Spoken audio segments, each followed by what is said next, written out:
di Kelihatan Channel Excited bersama dengan duo DGJ Kesanggalan. Apalagi lo kalau bukan dengan Buset, ada yang berak. Ada yang berak. Ada yang berak. Bunda Korlai. Siapa beraknya anjing? Ada yang berak ya? Ya. Siapa ya? Tebak siapa? Dwiki. Jika sudah bersama dengan duo ODGJ Kesanggalan. Apalagi kalau bangsat. Oh itu. kayak itu kayak mengganggu itu ya. kayak tainya lengket banget tuh. Lengket sampai ke muka-muka Sampai ya. ke muka. Sama tangan di Kelihatan Channel. Apalagi kalau bukan dengan reviewer film terviral, tengahkar, terkocak, terpopuler, no comment, benci dari tahu, masa badang tak mau tahu. John Cena pensiun. John Cena sudah pensiun. Udah pensiun hari ini. Dia mau langsung ke Aceh untuk bantu banjir itu.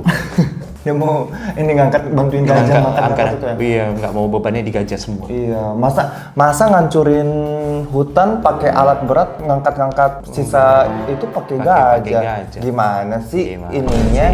Apa sih logikanya? Gimana logikanya? Dunia terputar. Aduh, bingung. Tapi itu kan di negara bukan di negara Indonesia. Kalau di Indonesia enggak, di Indonesia mah pemerintahnya gercep. Begitu bencana langsung ditetapkan status nasional. Semua donasi nggak perlu izin. Nggak perlu izin langsung. Pokoknya di Indonesia tuh penanggulangan bencana tuh mantap.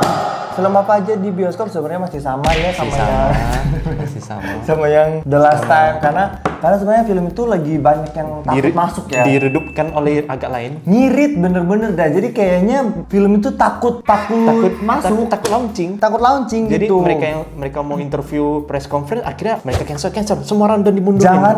Jangankan film Indonesia, film Barat aja nggak ada yang tayang anjir. Pada takut sama galang. Barat aja turunin semua. Makanya kayak film-film Indonesia yang berani tayang di waktu-waktu segini adalah film-film yang berani. Yang sudah siap rugi. Yang film-film passion. Yang bikin film karena passion aja. Yang nggak apa-apa aku rugi, yang penting ditayang gitu. Untuk film baru di minggu ini tuh ada dua film baru. Yang pertama ada Corin 2. Sama Corin 2 berarti Corin ya? Coringning. Sebenarnya kayak Corin 2 ini kayak kita tuh juga udah lupa ya Corin pertama tuh kayak gimana ya. Iya, dia udah redup juga sama Galain ini si Corin ini. Jadwal tayangnya udah menurun. Tapi seingatku Corin pertama itu bagus kalau nggak salah. Bagus. Soalnya banyak banget. Ada yang Corin, Kodrat, Jin Corin. Jin Corin sama Jin Corin tuh ada beda Jin lagi. Kodam lagi, Jin Kodam. Banyak banget jenisnya kayak udahlah stop lah bikin film begini bangsa. Lagian juga Corin 1 pun nggak yang memberikan efek gimana dibuat sampai lupa. Corin 2. Maksud gue kayak gak jelas, Cok. Film yang berikutnya yang akan kita review ini adalah sebuah film yang ditunggu-tunggu karena menjadi debut seorang selebgram petugas McD. Apalagi kalau bukan film Mertua Merikae. Film yang diproduksi oleh Cetan Samtani, didirektur oleh Kei Mangunsong, ditulis oleh Egina Oe Henova Rosalinda, dibintangi oleh Bunda Korla, Naysila Mirdad, Dimas Anggara, Shopi Navita, Bonar Manalu, Gita Bebita, Siti Fauzia, Valera Frafiksi, Jule dan Yuka. Jule. Aduh anjir. Kayak mana ya Jul? Kayak mana ya ngomongnya ini ya? Maksud gue kayak bukannya berhenti malah lanjut part 2. Ada yang bilang gini, Jul, lu nge-gym ya kuat banget anjir. terus ada foto ini kondisi perfect Jule sekarang, ada foto terowongan. Kondisi perfect. Jangan mentang-mentang lagi ada bencana terus lu pikir lu selamat gitu, Jul. Enggak, lu udah jadi musuh se-Indonesia anjay. Bencana tuh donasi uang, bukan donasi fake itu. Nggak masalah Jule, gini Jul, lu nggak mikirnya anak-anak lu kan masih pada kecil nih. Kalau udah gede, itu diceng-cengin di sekolah itu. Kan itu beritanya tuh di situ selamanya Jul. Selamanya ada di situ Jul. Gimana lu mau ngapus itu? Teman-temannya punya bahan semua tuh. Iya, gimana nih? Lu mau hapus itu berita dari cimicimi.com, kapanlagi.com, terus berita satu news. Nah, gimana lu mau hapus itu berita-berita? Ini kagak mikir juga nih. Yang penting kena garuk aja itunya itu. Kagak mikir ke depannya gimana sih? Filmnya sedang tayang di bioskop dan barusan aku lihat di Instagram ternyata nambah teater. Nambah teater. Nambah 75 teater. Berarti banyak yang nonton ya kayak banyak gitu. Antusias gitu ya. Mungkin setelah video ini tayang masih ada filmnya di bioskop. Jika kalian ingin menonton filmnya silahkan kalian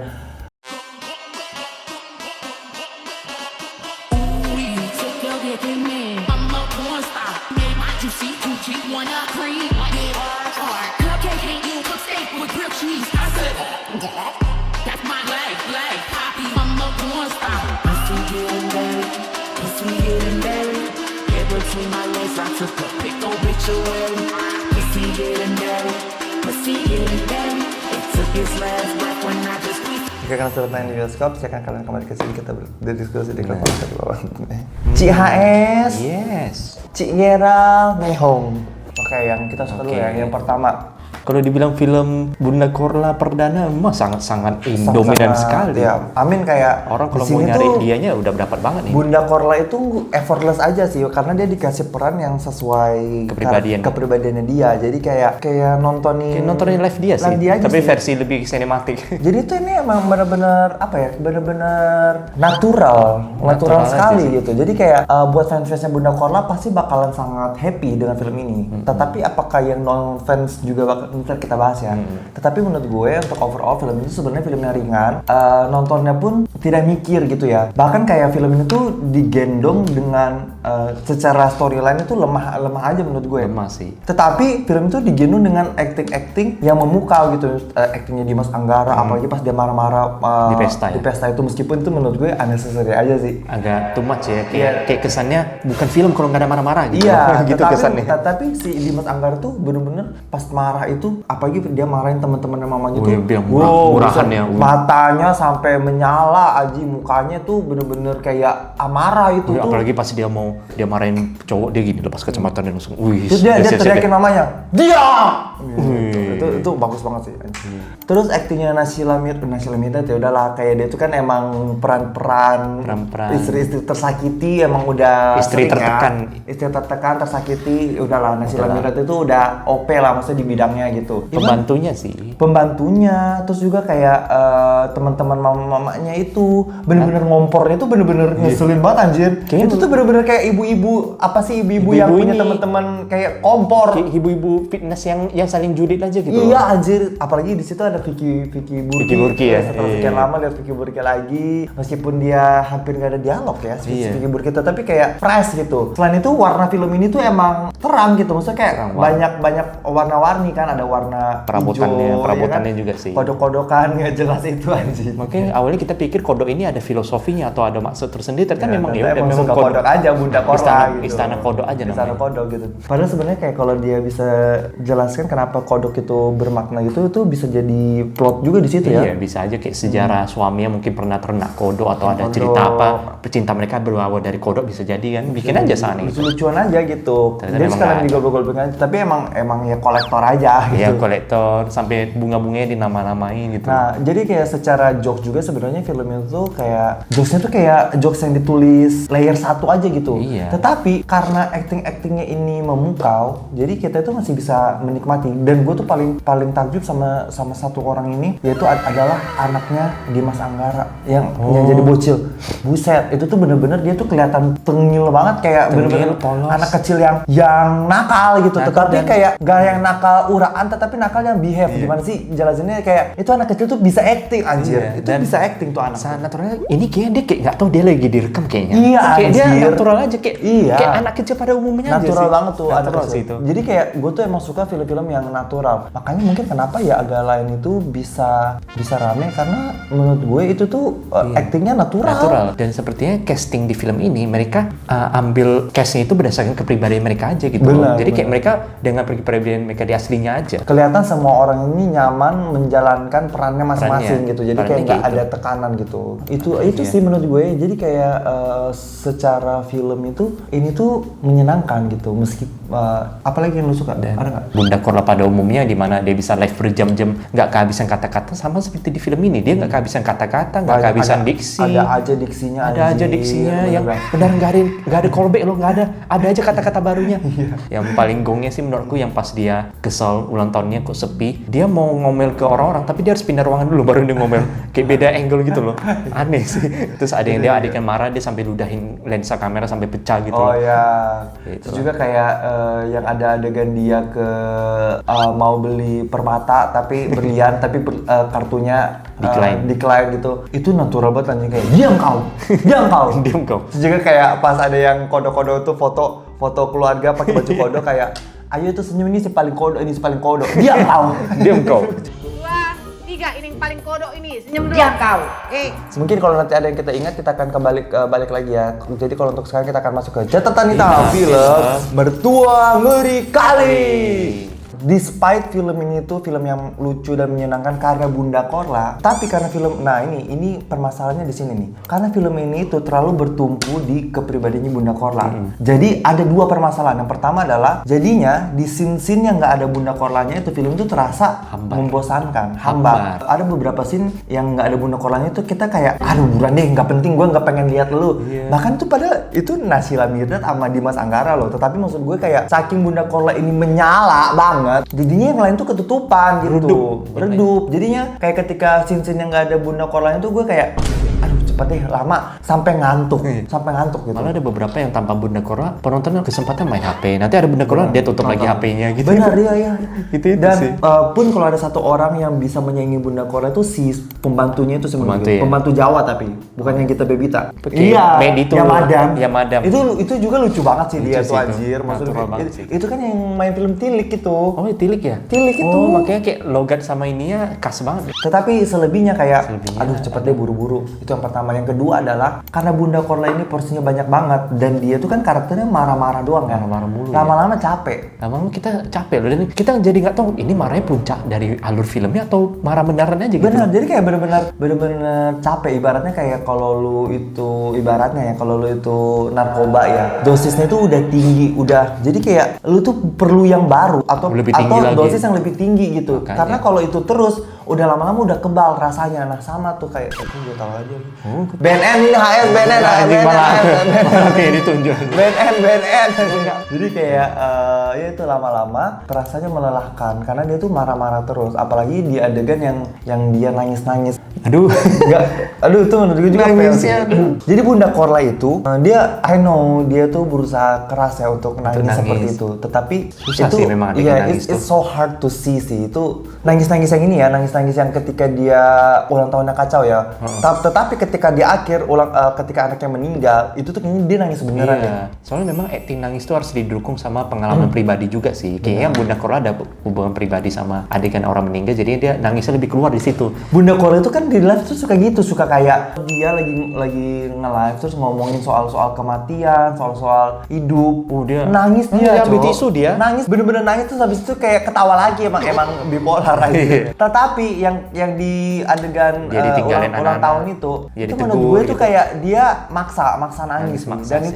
Dan itu membuat penonton itu bukan penonton sih, gue tuh nontonnya kayak oh my god, ini tuh nggak comfortable untuk ditonton gitu. Kayak ngeledek gitu, actingnya ngeledek gitu loh. Dan itu adegannya kan lama banget ya. Lama loh, lama banget. 15 menit ada. Iya coy, jadi kayak kita harus menahan adegan itu selama 15 menit. Menurut gue itu kayak capek gitu. Kayak gitu sih. Keputusan untuk dia mematikan aktornya, tokoh utamanya, itu menurut gue keputusan yang cukup berani. Seperti tidak ada cara lain ya untuk menyadarkan emaknya, tapi ya memang kematian sih. Dan menurut gue itu kayak cara yang gampang sih, enteng. Iya, cara yang enteng yang kayak, makanya gue bilang film itu ringan. Saking ringannya itu adalah cara dia untuk merekonsiliasi mertua sama menantunya itu dengan cara dia matikan itu si tokoh suaminya itu kan. Jadi kayak itu tuh shortcut menurut gue sih. Kayak jadi kayak gak ada, ya misalnya itu sebuah hal yang besar ya. Tetapi menurut gue bisa kok dibuat happily ever after aja semuanya gitu. Karena kalau dibuat happily ever after semuanya bisa aja jadi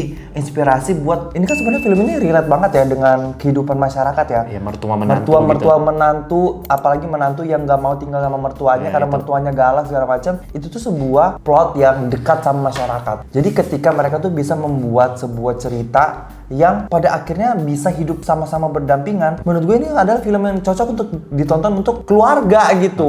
Jadi inspirasi, siapa tahu misalnya nih setelah menonton ini jadi inspirasi. Tetapi kalau kayak gini kan setelah menonton ini, oh berarti suami aku harus mati dulu biar aku bisa akur sama mertuaku. Jadi kayak, dan cara mereka membangun kematian ini pun tidak rapi. Yang banyak masalah kesehatan mental si istrinya, yang sering tidur malam-malam lembur itu istrinya, yang sering makan sembarang istrinya, tapi yang serang jantung malah suami ya, yang nggak pernah disorot lifestyle dia seperti apa gitu loh. Kalau nggak yang sering marah-marah si Bunda Korla, tapi Bunda Korla nggak meninggal. Nah, maksud gue juga kan bisa nih dibuat kayak gitu sih. Dibuat kayak misalnya Bunda Korla ini marah-marah itu sebenarnya ada maksudnya.